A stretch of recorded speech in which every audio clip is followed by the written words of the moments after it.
Look, I need to be brutally honest with you about something that's sabotaging your dating life more than anything else right now. That automatic good morning text you're sending every single day. It's not just ineffective, it's actively working against you.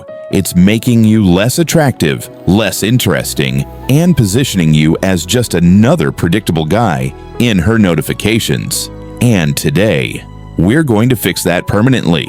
Welcome everyone to a complete masterclass on modern communication in dating. This isn't just about what to text instead of good morning. This is about fundamentally understanding how attraction works through digital communication, how to stand out in an ocean of boring messages, and how to create genuine connection through your phone screen. Over the next hour, we're going to dissect the psychology, provide actionable strategies, and give you frameworks you can use immediately to transform your texting game. Let's start by understanding why the good morning text has become such a problem in modern dating. First, we need to recognize that texting has evolved. What worked 10 years ago, 5 years ago, even 2 years ago, doesn't work the same way today. Women are receiving more messages than ever before. Their attention is more valuable than ever before. And your good morning beautiful, hope you have a great day, is competing with hundreds of other notifications, from work emails to social media updates to other guys sending similar messages. The fundamental issue with good morning texts is that they're about you, not about her. Think about it. You're texting to make yourself feel better. You're texting to show you're thinking about her. You're texting to maintain your place in her mind. But what value does it actually provide her? What does it add to her day? What interesting conversation does it spark? Usually nothing. It's a check-in. It's a placeholder. And in 2024, placeholders get deleted. Let's dive deeper into the psychology. Attraction isn't built through consistency. It's built through emotional spikes. Think about the most memorable moments in your life. They're not the routine days where everything went as expected. They're the unexpected moments, the surprises, the adventures, the spontaneous laughter. Your communication needs to create those emotional spikes. A daily good morning text is the communication equivalent of plain oatmeal. It's consistent, it's safe, it's predictable, and it's utterly forgettable. Women, particularly attractive women who have options, are subconsciously assessing your value through every interaction. When you send that predictable morning text, you're telling her several things about yourself, none of them good. You're telling her that you have a routine that revolves around her.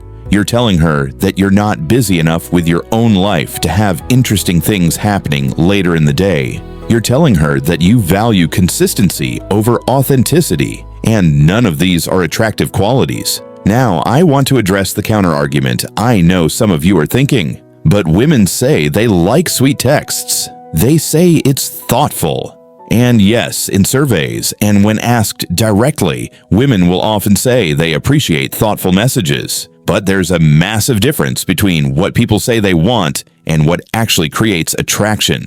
Women say they want a nice, reliable guy. And they do. For long-term relationships. But what creates initial attraction? What makes her heart beat faster? What makes her think about you throughout her day? That's different. That's created through challenge, through mystery, through seeing that you have a life that doesn't revolve around her. Let me introduce you to the concept of texting value. Every message you send should provide some kind of value. This doesn't mean being transactional. It means your message should improve her day in some way. It should make her smile, make her think, make her curious, or make her feel something. A good morning text provides zero value. It's the equivalent of saying, "I exist." Okay, great. So do 7 billion other people. So what provides value? Let's break this down into specific categories and frameworks you can use. First category, curiosity-based texts. These are messages that make her wonder, make her ask questions, make her engage. Instead of "good morning," what if you sent, "Just had the weirdest dream that you and I were running a llama farm in Peru. You were surprisingly good at shearing llamas." Now she's going to respond. She's going to ask about the dream. She's going to engage because it's interesting, it's different, and it creates a shared imaginary experience between you two. Second category, value addition texts. These are messages where you're actually adding something to her life. You saw an article about something she's interested in. You heard about an event related to her passion. You remembered something she mentioned wanting to try. Just walked by that bakery you mentioned. They have cronuts today. Consider this your official notification. That's value. You're paying attention. You're thoughtful in a way that's actually useful. Third category, challenge-based texts. This is where you create a little playful tension. I just saw someone try to parallel park for 15 minutes and fail miserably. Bet you $5 I could do it in 2 tries. Or, important debate. Is a hot dog a sandwich? Your answer determines our compatibility. These texts create engagement. They're fun. They're different. They show personality.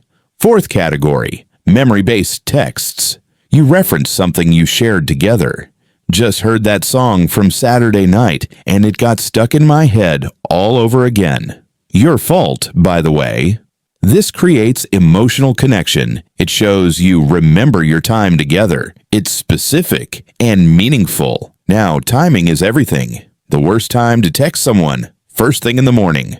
Why? Because everyone texts first thing in the morning. It's when people are checking their phones after waking up, and they're getting flooded with messages. Your text gets lost in the noise. Better times? Mid-morning when she's settled into work but might need a break. Early afternoon when the post-lunch slump hits. Early evening when she's winding down. You want to catch her when she has mental space to actually engage with your message. Let's talk about frequency. The biggest mistake men make is texting too much with too little substance. Quality over quantity, always. One great text that sparks a 20-message conversation is worth more than 20 days of good morning texts that get one-word replies. Your goal isn't to be the guy who texts every day. Your goal is to be the guy she looks forward to hearing from. Now, what if you're already in a relationship or talking to someone regularly? Does this still apply? Absolutely, but with nuance. In established relationships, communication patterns change, but the principles remain. You still want to avoid predictability. You still want to provide value. You still want to create emotional spikes. The difference is, you have more shared experiences to draw from, more inside jokes, more history. Let me give you a framework for thinking about your texting strategy. Imagine your text messages as a portfolio. You want diversity. You want some texts that are playful, some that are deep, some that are curious, some that are planning-oriented. You don't want 100% of your portfolio in one stock. In this case, predictable check-ins. Another framework. Think of texting as a tennis match.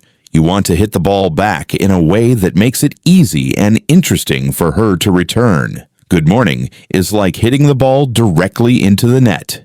It's a dead end. A curious question or interesting observation, that's hitting the ball right into her strike zone. Let's address some common fears. What if she thinks I lost interest if I don't text every morning? First, if your entire connection hinges on daily morning texts, you don't have much of a connection to begin with. Second, a little uncertainty creates attraction. Let her wonder about you. Let her think, I haven't heard from him today. That's not a bad thing. That's her thinking about you, which is exactly what you want. What if she's used to it and asks why I stopped? Perfect opportunity. Wanted to message you when I actually had something interesting to say rather than just checking in. That single sentence demonstrates more self-awareness and confidence than a month of morning texts. Now let's talk about practical implementation.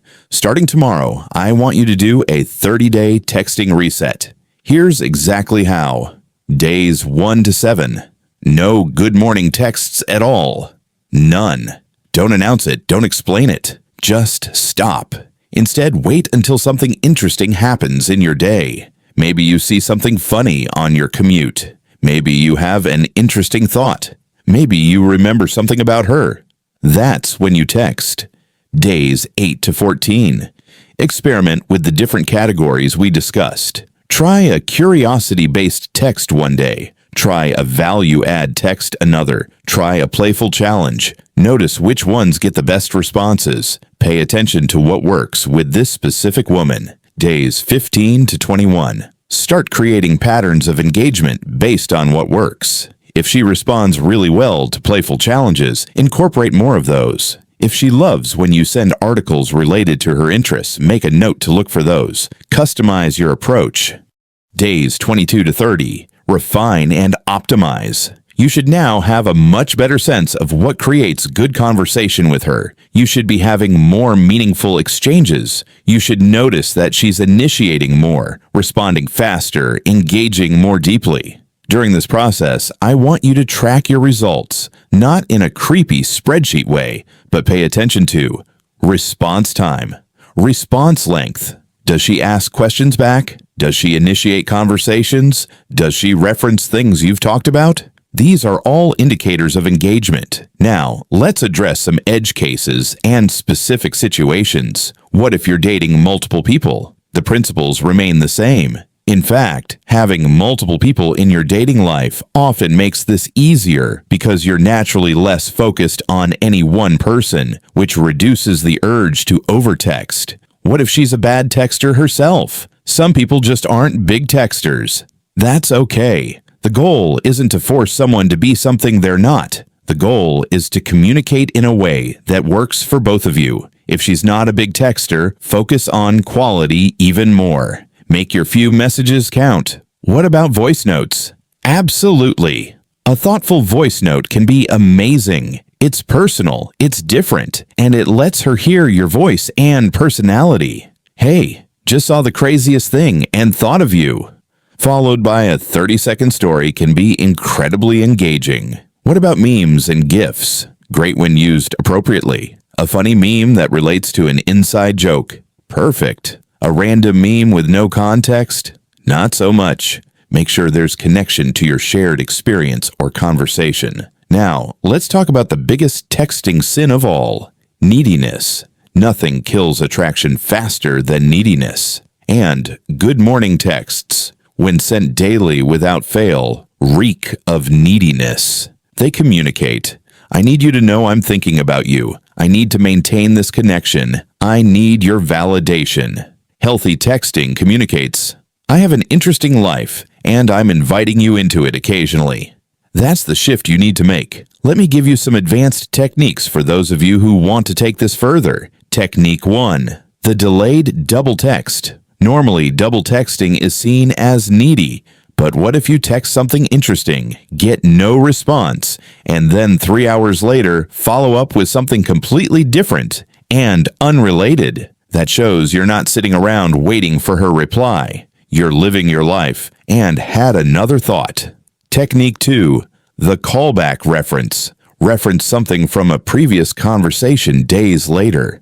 Still thinking about your theory about why cats stare at walls. Saw my cat doing it today, and I think you might be onto something. This shows you actually listen and remember. Technique 3. The hypothetical question. If you could have dinner with any historical figure, who would it be and what would you ask them? These create engaging conversations that reveal values and personality. Technique 4. The photo story. Send a photo with a caption that tells a mini story, not just, here's my lunch, but just rescued this sandwich from certain destruction. The avocado was attempting a great escape. Now let's talk about the transition from texting to real life. Your texting should be building toward something. Dates, experiences, real connection. Use texts to reference past dates and plan future ones. Still thinking about that amazing pasta from last week? We need to find somewhere that can top it. Any ideas? What about when you're actually in a relationship? The principles evolve but remain. You still want to avoid predictability. You still want to create emotional spikes. You still want to communicate value. The difference is now you have more shared history to draw from, more inside knowledge of what makes her smile. A great technique for relationships. The unexpected appreciation text. Not "Good morning, beautiful," but just saw a couple arguing about directions, and it made me appreciate how well we travel together. Specific, meaningful, and based on real appreciation rather than routine. Another relationship technique, the future projection. Just had a vision of us trying to assemble IKEA furniture together in 5 years. It did not go well, but we laughed the whole time. This builds shared future imagination. Now, I want to address the emotional component. Many men use good morning texts as a way to manage their own anxiety. They're nervous about the connection fading, so they maintain it through daily check-ins. If this is you, you need to address the underlying anxiety. No texting strategy will fix insecurity. Work on your self-confidence. Build a life you're excited about. Develop interests and friendships outside of dating. The more complete your life is, the less you'll feel the need to cling through texts. Let's talk about cultural differences. In some cultures, daily communication is more expected. In others, it's seen as clingy. Pay attention to her background and communication style. Adapt accordingly. The principles remain: value, engagement, authenticity, but the frequency might vary. What about age differences? Generally, younger generations are more accustomed to constant communication. Older generations might prefer less frequent, but more meaningful contact. Again, observe and adapt. Now let's discuss the biggest mistake I see even when men stop sending good morning texts. They replace them with another predictable pattern. Maybe now they send afternoon memes every day. Or they ask, "How was your day?" every evening. The goal isn't to replace one routine with another. The goal is to move away from routine entirely toward authentic, value-driven communication. I want you to think about the last 5 texts you sent to a woman you're interested in. How many of them could have been sent by anyone? How many were generic? How many required her to carry the conversation? Be honest with yourself. Now imagine receiving your own texts. Would you be excited to respond? Would you look forward to the conversation? If not, you know what needs to change. Let me give you a final framework. The 3-question test before sending any text. Question 1. Does this provide value or just take up space? Question 2. Is this likely to create engagement or just require acknowledgement? Question 3. Does this reflect my authentic personality or am I following a script? If you can answer yes to all 3, send it. If not, reconsider. I know this is a lot of information. I know changing habits is hard. I know it feels scary to stop doing what seems safe and expected. But safe doesn't create attraction. Expected doesn't build connection. Predictable doesn't make you memorable. Your assignment starting right now. For the next week, I want you to ban yourself from all routine texts. No, "Good morning." No, "How was your day?" No, "What are you up to?" Instead, only text when you have something specific, interesting, and valuable to say. Notice what happens. Notice how conversations change. Notice how you feel. Less anxious, more authentic. Remember, women aren't attracted to your ability to remember to text every morning. They're attracted to interesting lives, confident men, and genuine connection. Your texts should be windows into that interesting life, not reminders that you're waiting for her attention. The most attractive thing you can communicate through texting isn't your availability, it's your absence. The fact that you have a life so full and interesting that you only reach out when you have something worth sharing. That's powerful. That's attractive. That's what separates you from every other guy sending "Good morning, beautiful." If you implement nothing else from this masterclass, implement this. Stop texting out of routine. Start texting out of inspiration. Wait until you're genuinely inspired to share something with her. Wait until you have something that will actually improve her day or spark her interest.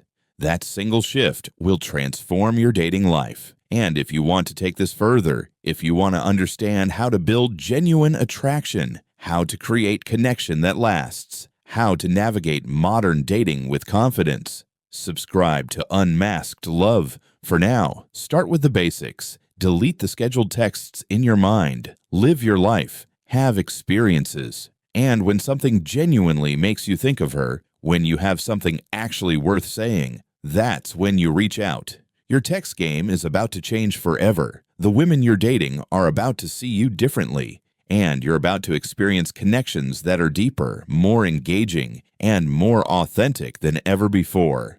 Thanks for watching. If this gave you value, hit that like button and subscribe for more content that actually helps you navigate modern dating. Comment below with your biggest takeaway or your biggest texting struggle. I see every comment. And remember, the goal isn't to game the system. The goal is to be so authentically interesting that she can't help but want to be part of your world. Your texts are just the invitation. Make them worth accepting.